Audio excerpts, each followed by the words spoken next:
Olá, está no ar o programa Em Destaque e hoje nós vamos falar de política, ou melhor, estratégia política. Ao meu lado está ele, o maior estrategista político da atualidade. Ele veio da cidade de Itabira, Minas Gerais, Maurício Coelho, que só no estado de Goiás já foram mais de 7 campanhas bem-sucedidas. Seja bem-vindo ao nosso programa, Maurício. Obrigado, maior a generosidade sua, é um prazer estar aqui falando com sua audiência hoje.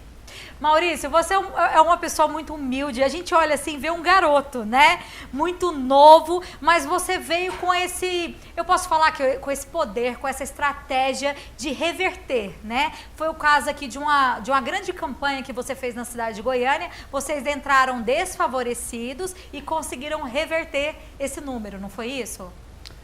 A última campanha, de fato, já está consumada, agora a gente está no período eleitoral, mas a última a estar consumada foi a campanha da Unimed aqui, uma campanha que é de classe, né, de cooperativa, então são os médicos cooperados quem votam, eram 2.800 médicos, a gente tinha uma chapa de oposição, enfrentávamos uma chapa de situação muito bem avaliada. A Unimed vem de uma gestão de boa segurança, de boa estrutura financeira. Existem outras Unimeds pelo país que não têm a mesma estrutura que a daqui de Goiânia tem. Então era muito difícil explicar para esse eleitor por que mudar, né? Mas a gente conseguiu e a gente ganhou. Foram 36 votos no final. Mas eu brincava com os médicos da chapa o seguinte, depois que acabou, que se a gente tivesse perdido por 36 já teria sido muito, mas a gente ganhou. Esse êxito é muito grande, né? O seu currículo, apesar de novo, né? A gente vem de uma história aí de êxito. Fala pra gente o que é estratégica, o que é o ser um estrategista político. Bom, é uma questão complicada porque não existe exatamente qual que é uma... Não é igual ser um arquiteto, ser um médico, que você tem uma formação que diz assim, olha, o que você tem que saber para isso é isso, isso, isso, isso. Então, você tem pessoas da área aí da comunicação, do marketing político, que vêm de históricos, né, de origens e de formações diversas. Então, assim, é difícil dizer exatamente o que a pessoa precisa saber para ser um, porque cada um sabe uma coisa diferente né? Então, assim, a verdade é que eu respeito todos os adversários, quando a gente está no enfrentamento, faz parte que o outro lado tente nos vencer, como também faz parte que a gente queira vencer, e a gente vai fazer o que for preciso, o outro lado vai fazer o que for preciso. Isso é dentro de um contexto profissional, dentro de um contexto onde está todo mundo se preparando para fazer o melhor. Cada um com o seu estilo, cada um com a sua forma, cada um com o seu pensamento. Então, assim, eu tenho a minha forma de pensar a estratégia política, mas eu não saberia te responder qual que é a forma de pensar a estratégia política, porque aí é diverso. Mas nós vivemos hoje no meio de uma pandemia, né? No meio de várias coisas que os brasileiros ou o mundo nunca pensou que um dia a gente pudesse viver. Como trazer o eleitor de volta para a discussão política no meio disso tudo? Então, eu acho que a pandemia, ela não tira o eleitor da discussão, talvez ela até coloca mais. Em alguns casos, lá no início, ela deu tempo ao eleitor. Houve um momento no Brasil, março, ali em que o eleitor, as pessoas buscavam as lideranças, houve uma carência de liderança no Brasil naquele momento, então houve a busca das pessoas mesmo por isso. Acho que grandes momentos de dificuldade forjam ou propiciam o momento de grandes lideranças também surgirem. Verdade. A gente não viu no Brasil surgir alguém à altura naquele momento, né? Para se ter uma ideia, o ministro que ia para a televisão todo dia às 5 horas da tarde passou a ter 60% de ótimo e bom na avaliação da população. Por que fazer aquilo? Então, ou seja, a população estava carente de uma liderança, de fato. Então, eu acho que esses momentos de dificuldade não distanciam as pessoas da política. Pelo contrário, acho que a política faz sentido nos momentos que nós temos crises coletivas. Nos momentos em que eu, como indivíduo, posso me resolver e o outro, como indivíduo, pode se resolver, a gente não quer muito saber de política. A gente quer, no fundo, é que a política não atrapalhe e a gente possa tocar a vida. No momento em que há um mal coletivo, um mal onde eu sozinho não posso resolver, aí a gente se une, a gente se reúne em comunidade, a gente tenta resolver a coisa pela política e tal. Então eu acho que o próprio momento propicia essa vinda do eleitor, essa vinda das pessoas. Agora, essa mudança. Agora, é preciso que existam líderes. Está faltando. Então, entrando nesse aspecto que você falou agora, qual é os erros mais comuns que você vê aí entre os candidatos? O que eles erram mais? Acho que depende muito de qual candidatura a gente está falando. Se a gente estiver falando, por exemplo, de uma candidatura proporcional, que talvez seja mais acessível à audiência, porque todo mundo tem um parente, um amigo, um vizinho que é candidato a vereador, por exemplo. Quando a gente está falando de uma candidatura proporcional, a gente está falando de uma candidatura que reside na atenção. É uma questão de processo de decisão. Às vezes eu brinco com uma folha, eu pego uma folha, eu desenho um monte de círculo, aí eu faço assim, um monte de círculozinho na folha, e aí e do outro lado da folha eu faço 2 círculos. Na que tem 2 círculos eu mostro para a pessoa e falo assim, escolhe um. Aí a pessoa, tá, escolhi. Viro, aquela que tem um monte, falo assim, escolhe um. Aí a pessoa, tá, escolhi. Eu falo assim, olha, na que tinha 2, você olhou para os 2, comparou e escolheu um. Na que tinha um monte, você olhou para qualquer um que chamou sua atenção e foi nele. Então a eleição proporcional é uma eleição de muitas opções, excesso de opção, dificuldade de atenção, e ali o maior erro é ser chato. O maior erro é não chamar atenção. O maior erro que alguém pode cometer numa eleição proporcional é não chamar atenção. Na eleição majoritária, se você já estiver na polarização, o maior erro que você pode cometer é estar atuando de forma incorreta no cenário eleitoral que você tiver. Se você não tiver na polarização, aí você tem que chamar atenção. O que seria essa forma incorreta? A forma incorreta pode ser várias questões. É porque o que é o cenário? O cenário, a gente quer uma decisão da pessoa, a gente quer que a pessoa decida se ela vai votar em A ou em B. Né? E de preferência que essa decisão seja favorável ao candidato nosso. Então, se a gente quer uma decisão, a gente entra numa questão que é processo decisório. Então, imagina o seguinte, você chega na sua casa, você contrata alguém para te ajudar, essa pessoa chega cedo, sai tarde, limpa tudo direitinho, organiza tudo direitinho, faz tudo certinho, é honesta, é bacana. No outro dia bate alguém na sua porta e diz assim, olha, Dorcas, eu quero um emprego, porque eu vou chegar mais cedo ainda, vou sair mais tarde ainda, vou fazer a coisa melhor ainda. A chance de você fazer essa troca é 0. Porque, na verdade, o seu processo de decisão começa daquilo que você conhece.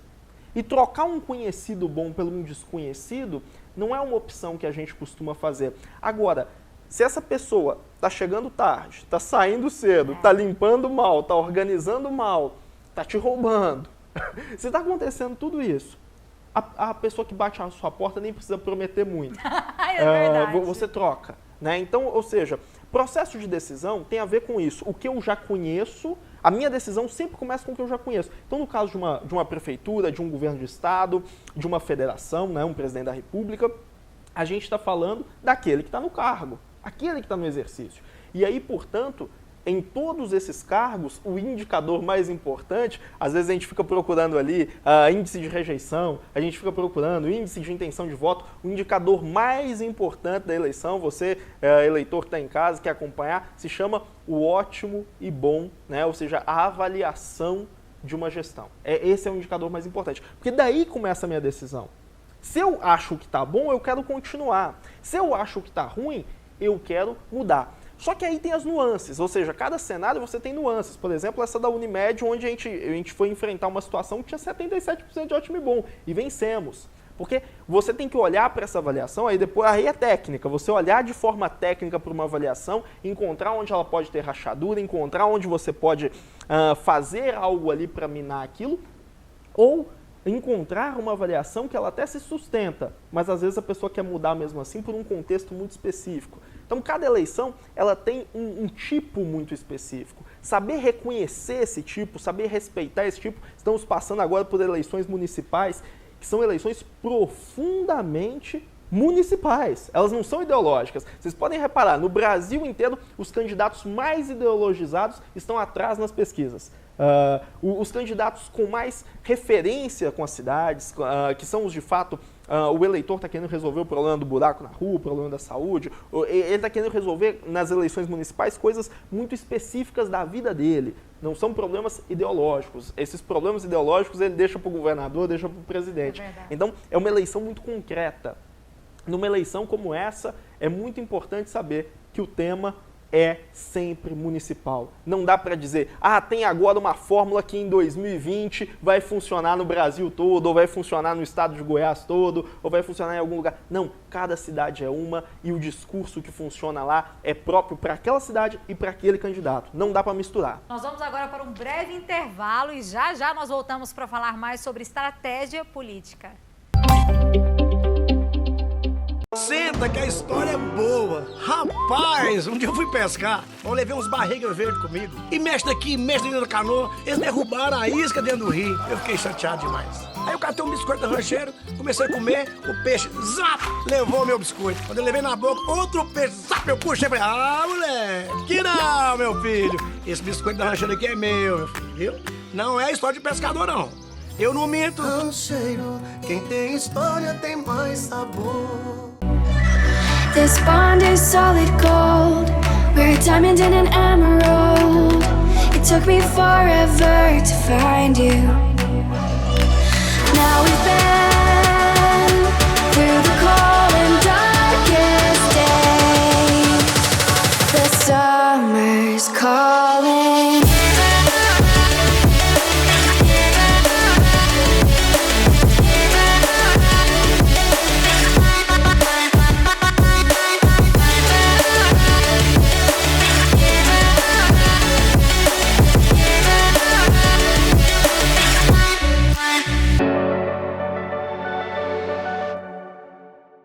Ao escolher qualquer uma das opções de massas da Cristal Alimentos, existe a certeza de que a sua família está consumindo um produto de qualidade irretocável. Geração após geração, Cristal Alimentos, pureza que alimenta a vida.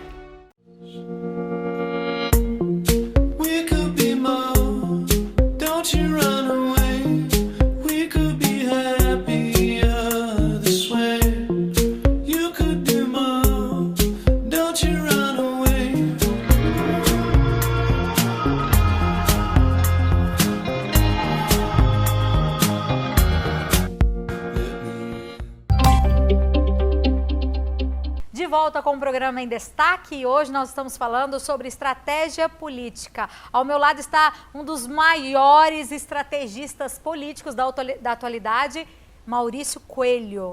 Você escreveu um livro. Sim. Estratégias de como... A estratégia para derrotar o PT.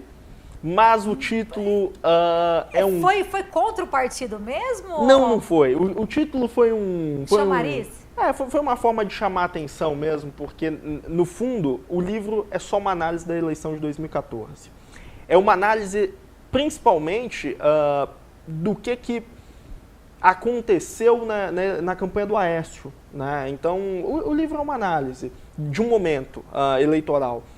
Precisava de um título forte para chamar a atenção. Ele foi lançado em 1º de janeiro de 2015, com escritos que já estavam documentados antes.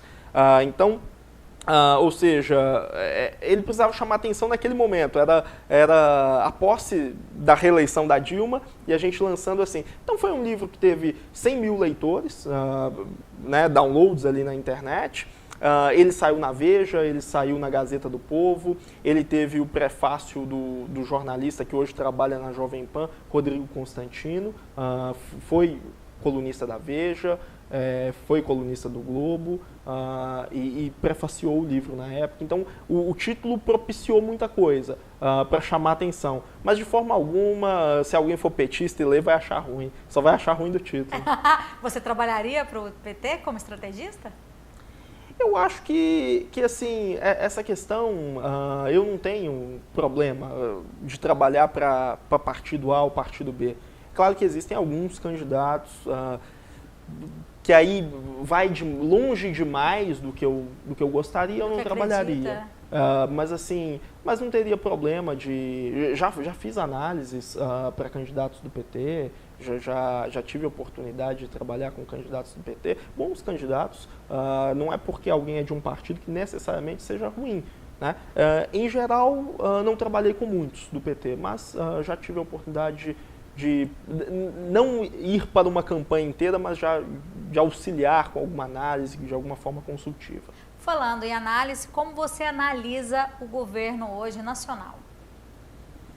Eu acho que é um governo que tem um eleitorado, tem um suporte, né? Suporte graficamente falando, né? Resistência é um ponto que te atrapalha de subir, suporte é um ponto que te atrapalha de descer. Então é um governo que, graficamente falando, ele tem um suporte muito consolidado, ele tem um eleitorado ali, uma base eleitoral muito consolidada. Agora, fala muito para si, fala muito para dentro. Né? Não é um governo que tenta o que poderia tentar, que outros governos já conseguiram chegar a avaliações de 60%, 70%, 80%. Não tenta, tenta de fato falar para dentro e falar para a base o tempo todo. Acho que é um erro.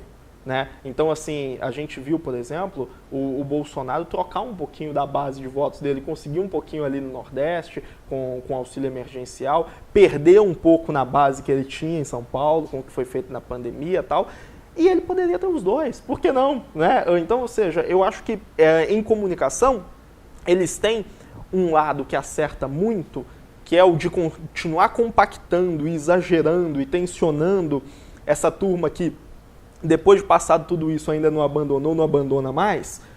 Então dá um suporte eleitoral interessantíssimo, que leva ele necessariamente para um segundo turno em qualquer hipótese, e aí no segundo turno ele tem a condição de brigar ideologicamente, de mostrar defeito do outro e de trabalhar isso para a vitória. Agora, eu acho que poderia falar para fora. Eu acho que é missão de um presidente conquistar mais, chamar mais. E o Brasil, ele é múltiplo, né? O Brasil você não vai conseguir, de uma forma extremamente radical, chamar todo mundo. Você vai ter que fazer a coisa. Eu entendo quando ele era candidato, mas agora no mandato ele tem a chance de fazer mais do que falar. De então, mostrar, né? de mostrar e aí conquistar as pessoas. Como, por exemplo, ele conquistou pelo auxílio emergencial, que foi uma ação de fato, né? Então ele pode conquistar dessa forma também e aí conseguir um governo que agregue mais. Nós vamos agora para um breve intervalo e já nós voltamos para falar mais sobre estratégia política. Senta que a história é boa. Rapaz, um dia eu fui pescar, eu levei uns barrigas verdes comigo. E mexe daqui, mexe dentro da canoa, eles derrubaram a isca dentro do rio. Eu fiquei chateado demais. Aí eu catei um biscoito da rancheira, comecei a comer, o peixe, zap, levou meu biscoito. Quando eu levei na boca, outro peixe, zap, eu puxei, falei, moleque, que não, meu filho. Esse biscoito da rancheira aqui é meu filho, viu? Não é história de pescador, não. Eu não minto. Rancheiro, quem tem história tem mais sabor. This bond is solid gold. We're a diamond and an emerald. It took me forever to find you. Now we've been through the cold and darkest days. The summer's calling.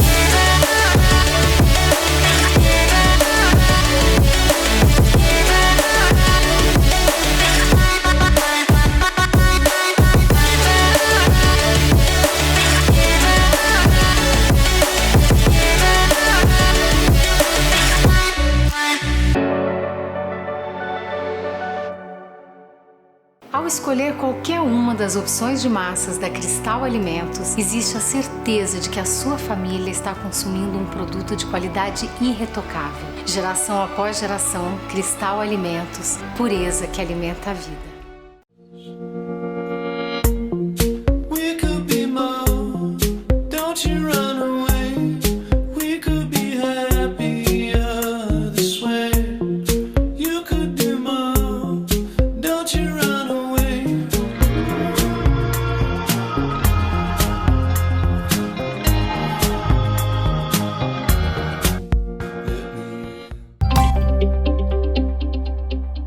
volta com o programa em destaque e hoje nós estamos falando sobre estratégia política. As estratégias, elas já são definidas tudo no início, quando você chega para um candidato, eu quero ser prefeito, eu quero ser governador, você já estuda ali, faz aquela análise, ou ela vai mudando ao decorrer das eleições, ao decorrer dos dias, você pode mudar essas estratégias ou não? Você tem um plano de marca, você tem um recado que você quer passar. Você tem um local onde você quer posicionar seu candidato. Isso é fixo, né? A menos que algo muito grave interrompa esse plano de marca, isso é fixo.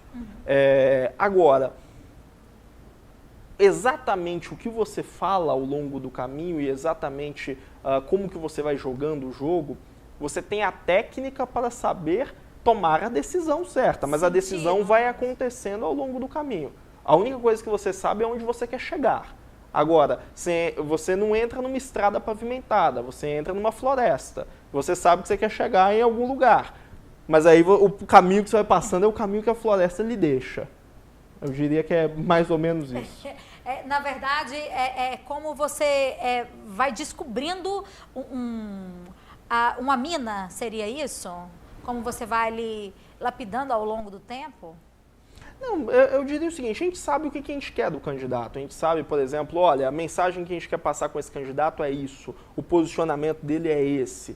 As pessoas precisam entender desse candidato aqui esse recado. É porque a campanha, as pessoas às vezes acham que é um monte de coisa, se o candidato propôs isso, propôs aquilo, propôs isso, propôs aquilo. Não, a campanha é uma coisa só. Eu costumo brincar com o eleitor assim, olha, eu não achei até hoje um eleitor que de fato fez o que ele promete que vai fazer, que é avaliar as propostas para votar. O eleitor, ele vota numa coisa que não é proposta, é uma temática, é um espírito geral da campanha, é uma marca. Então, assim, se alguém falar assim, não, mas eu votei no Bolsonaro ou eu votei no Haddad por causa de tal coisa. Aí eu brinco assim, então tá, vamos supor que seu candidato não tivesse proposto aquilo e o outro tivesse proposto. Você trocava seu voto? Não, não trocava. Então não era isso, né? Então nunca é isso. Então a gente tem qual que é essa impressão geral, qual que é esse tipão que você quer passar com uma campanha, qual que é essa imagem que você quer gerar com uma campanha. Passado essa questão de qual que é essa imagem que você quer gerar com uma campanha, aí você precisa, de fato, ir encontrando os caminhos, porque você não joga sozinho, né? É igual se você entrar num ringue contra alguém, você pode falar, eu vou socar assim, vou socar desse jeito, vou bater aqui, vou bater tal, mas tem um outro lutador, você não vai bater num tijolo, você vai bater em alguém que também vai te bater de volta. Então, existem outros players no jogo, né? Existem outros agentes nesse jogo, e por ter esses outros agentes, o jogo é dinâmico. Então, a tática, a movimentação é dentro ali, acontece enquanto a campanha está acontecendo, né? Agora, tudo muito intenso. É tudo muito intenso. A movimentação acontece enquanto a campanha está acontecendo. Agora, o plano de marca, ele é prévio. Então, respondendo a pergunta lá no início, é um pouco das duas coisas. Tem uma coisa que é prévia, tem uma parte que é durante. Maurício Coelho, Brasil tem jeito? Tem jeito. O Brasil é um país que no século passado cresceu muito. O Brasil é um país que encontrou um momento de estagnação no final ali da última década, né? E a gente continua, está com uma década estagnado. Mas a economia, ela para depois voltar a crescer. Então, o Brasil tem jeito, o Brasil tem brasileiro, o Brasil tem... um povo de garra. A gente tem gente para trabalhar, tem menino para crescer aqui, e tem riqueza natural, e tem vontade de fazer, e a gente vai indo. Maurício, eu queria agradecer a sua presença no nosso programa. Um abração para essa cidade linda lá de Itabira, um abraço para sua família, porque o guerreiro vem para a guerra e volta depois da guerra, né? Então, um abraço para sua família e obrigado pela sua presença aqui no nosso programa mais uma vez. Eu que agradeço a todo mundo que está em casa ouvindo um pouquinho de política aí hoje. Obrigado, Dorcas. E eu espero você no nosso próximo encontro. Até lá!